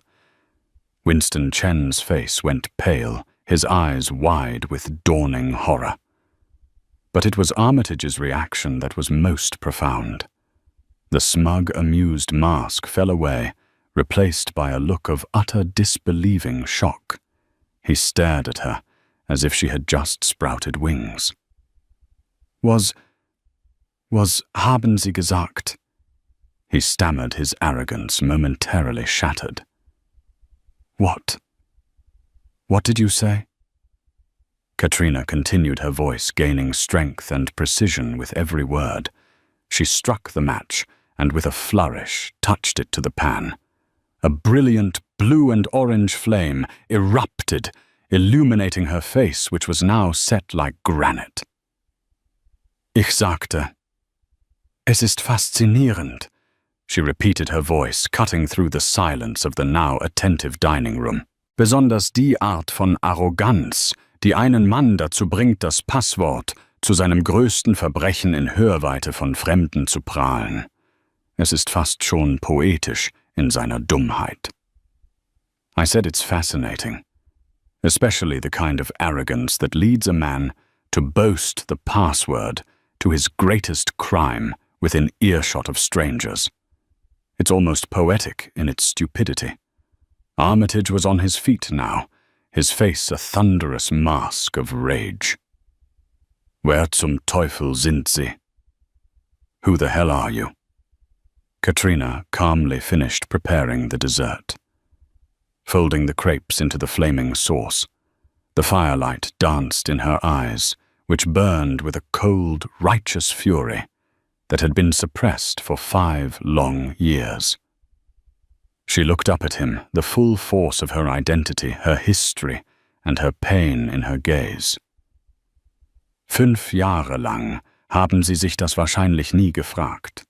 Also lassen Sie es mich Ihnen sagen, she said, switching to perfect, unaccented English, so the entire room could understand. You called her sharp, too sharp for her own good. You called her the real danger. You gloated that she was probably mixing chemicals for minimum wage somewhere. She placed a perfectly prepared crepe Suzette in front of him. You weren't far off, Mr. Armitage. I was mixing liquids for a living, though the markup on this Grand Marnier is slightly better than minimum wage. She straightened up her posture, no longer that of a deferential waitress, but of an equal, a formidable adversary. My name is Katrina Petrova. Project Helios was my life's work, and you, she said, her voice dropping to a near whisper that was somehow more terrifying than a shout, you are a thief. A collective gasp went through the nearby tables. Maria, the manager, was rushing over her face, a mixture of confusion and alarm. But everyone was frozen, caught in the gravitational pull of the raw, unfiltered drama unfolding before them. Dominic Armitage stared at her, his face ashen. The ghost from his past was standing in front of him, wearing a waitress uniform, and holding the power to ruin him completely. The name Katrina Petrova hung in the air, an indictment, a verdict, and a promise of retribution all in one. The trap hadn't just been set, it had been sprung with breathtaking precision. For a long moment, the only sound in the restaurant was the soft fading hiss of the burner on Katrina's cart. The opulent dining room of Ethelgard's had transformed into a courtroom, and everyone Dinah's staff and Armitage's own men was the jury. Armitage recovered first, his shock curdling into pure rage. His persona as a refined captain of industry dissolved, revealing the ruthless bully beneath. "This is absurd," he boomed, his voice echoing in the suddenly silent room. "This woman is insane. She's a disgruntled ex-employee. I've never seen her before in my life." He turned to the approaching manager. "Maria, get this lunatic out of here. She's harassing my guests. I'll have her arrested." Maria looked from Armitage's apoplectic face to Katrina's unnervingly calm one. "Kate, what is going on?" Before Katrina could answer, Gerard Finlay scrambled to his boss's defense. "She's lying, Dominic. This is a setup. A shakedown." But Winston Chen... The lawyer remained silent. He wasn't looking at Katrina. He was looking at the small, almost imperceptible fold in her apron pocket, where a tiny red light blinked a demonic, winking eye. He knew. In that instant, he understood the depth of their miscalculation. His face, already pale, turned the color of parchment. Katrina ignored them all and kept her eyes locked on Armitage. "You've never seen me before." "That's not true, Dominic. We met 3 times in my father's lab in 2020. The last time was on June 12th, when you told us your legal team had approved the final partnership agreement. You wore a charcoal gray suit with a blue tie, And you spilled coffee on the preliminary schematics for the Helios prototype. My father was gracious about it. I wasn't. The specificity of the memory, the mundane detail of the spilled coffee, lent her words an undeniable weight of truth. Armitage's denial began to sound hollow. Security. He bellowed his composure, cracking completely. Get her out of my sight. That would be a mistake, Katrina said, her voice dropping, but losing none of its authority. She reached into her apron pocket and slowly, deliberately pulled out the digital recorder. She held it up for all to see. The little red light was a beacon of truth in the dim, luxurious room. I believe this device, she announced, her voice ringing with clarity, has a full recording of our conversation for the last 15 minutes. The part in German specifically. The part where you mock a waitress you assumed was unintelligent. The part where you admit my father was a brilliant fool you tricked. And my personal favorite, the part where you so helpfully provided the password to the server where you've illegally archived my stolen research. She looked pointedly at Armitage, a small, cold smile touching her lips. What was it again? Oh, yes. Helios Tochter T8. A little on the nose, don't you think? A jury will certainly find it memorable. The power dynamic in the room didn't just shift, it inverted with the force of a tectonic plate. Dominic Armitage, the master of the universe, was suddenly a cornered animal. The color drained from his face. He looked at Winston Chen, a silent, desperate plea for his lawyer to fix this, to make it go away. But Chen slowly shook his head, a look of profound resignation on his face. He knew the legal ramifications. A recording like that, made in a public place where there is no reasonable expectation of privacy, especially when it contains an admission to a crime. It was admissible. It was a kill shot. This is illegal, Finlay sputtered, his voice weak. You can't record people without their consent. In New York State you can, Katrina replied coolly. The law, another weapon in her arsenal. It's a one-party consent state. And as the target of your charming German insults and the owner of the intellectual property you were discussing, I believe my consent is sufficient. She turned her attention back to the manager.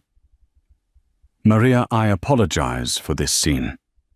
My name is Katrina Petrova. For the last 2 years, you have known me as Kate. You gave me a job when I had nothing, and for that, I will always be grateful. But I am not a waitress. I am an engineer, and this man. She gestured to Armitage, stole my work, destroyed my family, and left me with nothing but a desire for justice. A murmur went through the room. Cell phones were beginning to emerge, their lenses trained on the unfolding drama. This was no longer a private dispute. It was becoming a public execution. Armitage, seeing his world crumbling, made one last desperate move. He lunged for her, his hand reaching for the recorder. Give me that. He never made it. Ben, the waiter who had earlier asked if Katrina was okay, moved with surprising speed, stepping between them. He was a good foot shorter than Armitage, but stood his ground. Hey, back off, buddy. You don't touch our staff. The dam broke. The other diners who had been watching in stunned silence now found their voices. Leave her alone, a woman from a nearby table shouted. We heard the whole thing. Another man added, his phone held up high, clearly recording. Armitage froze. His hand outstretched, his face a mask of impotent fury. He was surrounded. There were no sycophants here, no board members to intimidate, no lawyers who could silence the truth with paperwork. There was just a room full of witnesses and a small digital recorder that held his entire empire in its memory. The ghost he had tried to exorcise had not only returned, but had brought hell with her. With the immediate threat neutralized, a tense calm descended upon the room. The air was thick with unspoken questions. Katrina knew she had their attention, but she needed to give them the context. She needed them to understand that this wasn't just a personal grudge. It was a story of profound corporate malfeasance. Holding the recorder like a scepter, she addressed the room. Her voice steady and clear. The voice of a scientist presenting her findings. 5 years ago, my father, Dr. Alistair Petrova, and I developed a process we called Project Helios. It was a breakthrough in sustainable energy, a way to produce green hydrogen at a fraction of the cost and with 90% greater efficiency than any existing method. It was going to change everything. She took a breath, the memory still painful. We were a small startup. We had the science, but we lacked the capital to bring it to a global scale. That's when Dominic Armitage approached us. He wasn't the CEO of Armitage Global then. He was the head of acquisitions for a competitor. He promised us a partnership, resources, a shared vision. She looked at Armitage, who stood frozen, his face a canvas of disbelief and fury. He lied. He and his legal counsel, Mr. Chen, right here, drafted a series of labyrinthine preliminary agreements. They buried a single clause, Clause 27B, deep within the technical addenda. This clause, which they assured us was standard procedure, granted them temporary, unrestricted access to our core data for due diligence. It also contained a non-compete provision so broad that it would effectively bar us from working in the energy sector for a decade if the final partnership fell through. Winston Chen flinched, refusing to meet her gaze. He was staring down at his half-eaten sea bass as if it held the secrets to the universe. We trusted him. Katrina continued, her voice thick with emotion. We uploaded our entire research archive to their secure server. The algorithms, the simulations, and the formula for the trivalent chromium catalyst, the very same catalyst Mr. Finlay was praising earlier tonight. 2 months later, they terminated the negotiations, citing unforeseen market volatility. The next day, Armitage resigned, taking our data with him. He used it as his golden ticket to launch his own venture, Armitage Global, with Helios as its flagship technology. A wave of shocked murmurs rippled through the diners. This was not a simple case of a stolen idea. It was a meticulously planned corporate heist. But he didn't stop there, Katrina said, her voice growing harder. To cover his tracks and discredit us so we couldn't fight back. He used his connections to plant articles in financial journals and academic publications. He accused my father, a man who dedicated 40 years of his life to science, of faking his research data. Our investors vanished overnight. We were buried in the lawsuits we couldn't afford to fight. We lost our lab, our home, our reputations. He didn't just steal our project. He stole our names.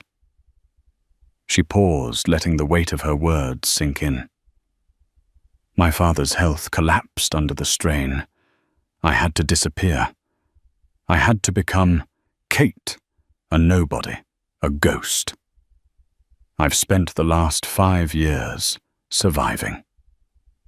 I worked in diners, in libraries, in warehouses, and every spare minute, every dollar I had went into investigating him, into finding a way to prove what he did. I knew that a man with an ego this large would eventually make a mistake. I just had to be there when he did. She held up the recorder again. Tonight, he made that mistake. He sat in this restaurant, in this temple of his success, and he confessed. He confessed to tricking my father. He confessed to stealing my data. and he gave me the password to the very server where that stolen data is kept. Your entire empire, Mr. Armitage, is built on a crime, and the proof is right here in my hand." Suddenly, from the back of the restaurant, a man stood up. He was dressed simply, not in the expensive attire of the other patrons. He held up a press badge. "Javier Morales, New York Financial Times," he said, his voice cutting through the hush.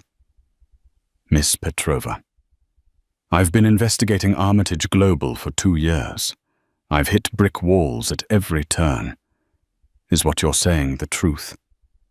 Katrina's heart leaped. Javier Morales. He was a bulldog journalist, known for his relentless pursuit of corporate corruption. She had tried to contact him anonymously months ago, but hadn't been able to provide enough hard evidence. Now here he was. It was a miracle.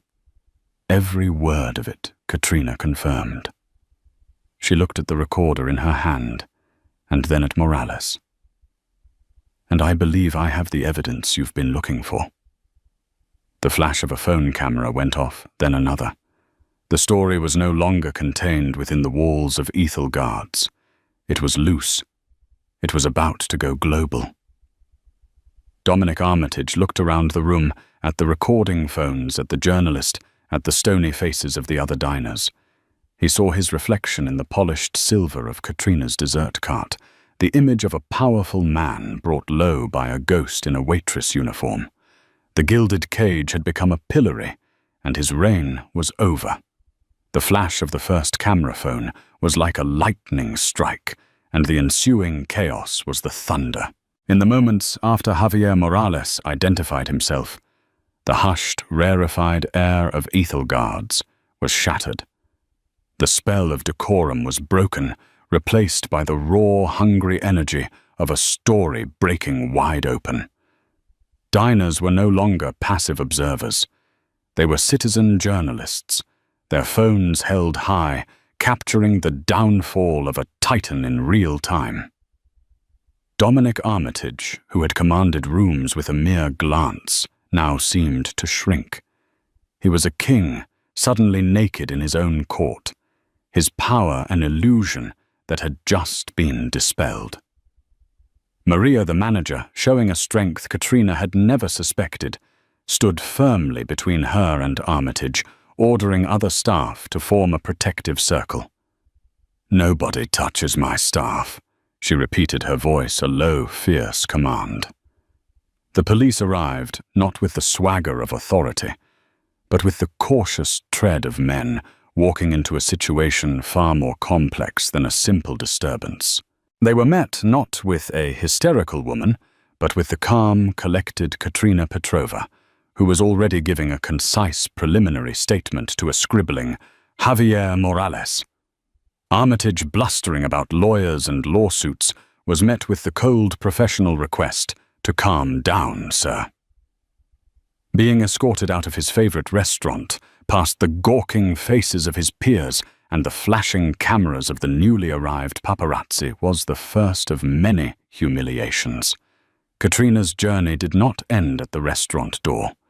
She spent the next 6 hours in a sterile, fluorescent-lit room at the local precinct. The initial skepticism of the detectives was palpable. They had seen countless shakedowns and spurned lover revenge plots. But Katrina was different. She didn't present them with tears or accusations. She presented them with 5 years of meticulously compiled data. She laid out a timeline, provided copies of the original contracts with Clause 27B, highlighted and detailed the smear campaign with a list of falsified articles and the journalists who had been fed the stories. And then she told them about the recording and the password. When she played back the damning German confession on her small recorder, the atmosphere in the room changed from skepticism to intense focus. This wasn't a lover's quarrel. This was a federal case. The following days were a blur. Javier Morales' article, published under the headline, "The Waitress and the CEO, a 5-year lie, unravels at Ethel Guards," went viral. It was the kind of story that captured the public imagination, a David and Goliath tale for the corporate age. Katrina was suddenly a public figure, a symbol of resilience. She was inundated with interview requests and offers of support. She hired a sharp, tenacious public interest lawyer named Audrey Lima, who saw this not just as a case, but as a crusade. Audrey's first move was to work with the U.S. Attorney's Office to file an emergency injunction to seize Armitage Global's servers. It was a tense 48 hours. They knew a digital cleanup crew would be working frantically to erase any trace of the archived data. Armitage's high-priced legal team filed motion after motion to block the seizure, decrying Katrina as an unstable extortionist on a vindictive quest. But the recording, especially the specificity of the password, was too compelling. A judge signed the warrant. Katrina was in Audrey's small, cluttered office when the call came. Audrey listened, her expression unreadable. Then slowly a wide grin spread across her face. "They got it," she said, hanging up the phone. The FBI forensic team found the directory. It was hidden, triple encrypted, but it's there. Time-stamped files from 2020. Your father's name is all over the metadata. They have everything. Katrina felt a wave of relief so profound it almost brought her to her knees. It was one thing to know the truth. It was another to have it cold hard and irrefutable in the hands of the law. With the evidence secured, the empire began to crumble. Facing damning evidence and the threat of long prison sentences, Armitage's lieutenants turned on him. Winston Chen was the first to fold his conscience and his legal pragmatism finally aligning. He provided a full deposition detailing the intentional crafting of the predatory contracts. Gerard Finley, ever the survivor, sang like a canary, trading every secret he knew for a plea deal that would keep him out of a federal penitentiary. Amidst the legal chaos, Katrina made a quiet trip back to Pennsylvania.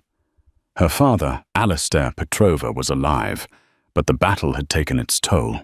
He lived in a small assisted living facility, his brilliant mind clouded by the stress and shame he had endured, his body frail.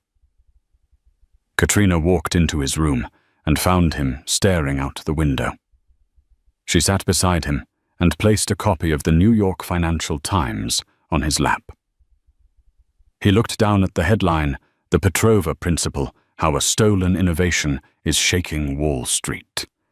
He read it slowly, his trembling finger tracing his own name, now printed with words like pioneering and vindicated. He looked up at his daughter, and for the first time in 5 years, the fog of despair in his eyes seemed to lift, replaced by a glimmer of the proud, brilliant man he once was. "Helios's daughter," he whispered, his voice thick with emotion. "You did it." In that moment, surrounded not by wealth or fame, but by the quiet love of her father, Katrina felt the true meaning of her victory. The trial of Dominic Armitage was a public spectacle. He stood defiant, but his defense was in tatters. The prosecution laid out the case with chilling precision, using his own recorded words against him. They played the German recording in open court, with a certified translator providing the damning transcript. They showed the jury the original Petrova files next to the Armitage Global patent applications. It was an open and shut case of theft and fraud on a grand scale. While the trial raged, Katrina was already taking the first steps toward her future. The courts had officially nullified Armitage's patents and restored full intellectual property rights for Project Helios to her. News of this spread through the energy and tech sectors. She was approached by a new breed of venture capitalists, people who invested in sustainable technology and ethical leadership. They didn't want to buy her out. They wanted to back her vision. 6 months after that fateful night at Ethelgard's, Katrina stood in a vast empty warehouse space in the Brooklyn Navy Yard. The air smelled of old industry and new paint. She had just signed the lease. This would be the new headquarters of Petrova Industries. She ran her hand along a cool steel support beam, the feeling of permanence a stark contrast to the transient life she had been living. Her first hire was a man who knew a thing or two about loyalty under pressure. She met Ben at a coffee shop. "I'm starting a company," she told him. "I need someone to run operations, someone I can trust who knows how to handle unexpected situations and isn't afraid to step in when things get tough." Ben, who had thought he was just meeting for a friendly coffee, was stunned. He accepted on the spot. A year to the day after the confrontation, Katrina was in her new, fully equipped lab. Blueprints for an advanced second-generation Helios prototype were spread across a large workbench. Her team of young, brilliant engineers bustled around her. A TV mounted on the wall was tuned to a financial news network. The volume was low, but the headline crawling across the bottom of the screen was impossible to miss. Dominic Armitage, found guilty on all counts, faces up to 25 years in prison. Katrina watched for a moment, seeing the image of a broken, hen-pecked man being led from the courthouse. There was no joy, no triumphant fist pump. There was only a quiet sense of closure, the final page turning on the darkest chapter of her life. She turned away from the screen, back to the blueprints, back to the future. The ghost of Kate was finally laid to rest. Katrina Petrova, the engineer, the innovator, the founder, was home. The sun was rising, and it was powered by Helios. That is the story of Katrina Petrova, a woman who was stripped of everything and refused to be broken. It's a powerful reminder that arrogance is the most dangerous kind of blindness, and that the people we dismiss often hold a strength we can't even imagine. Her story isn't just about revenge. It's about resilience, intelligence, and the unwavering belief that truth, no matter how long it's buried, will eventually find its way to the light. It proves that one person armed with courage and conviction can indeed topple an empire. If you were inspired by Katrina's fight for justice and believe in the power of the underdog, please show your support. Hit that like button to let us know this story resonated with you. Share it with someone who needs a reminder that their voice matters. And most importantly, subscribe to the channel for more incredible real-life stories of triumph and retribution. Click the notification bell so you never miss an update. Thank you for listening.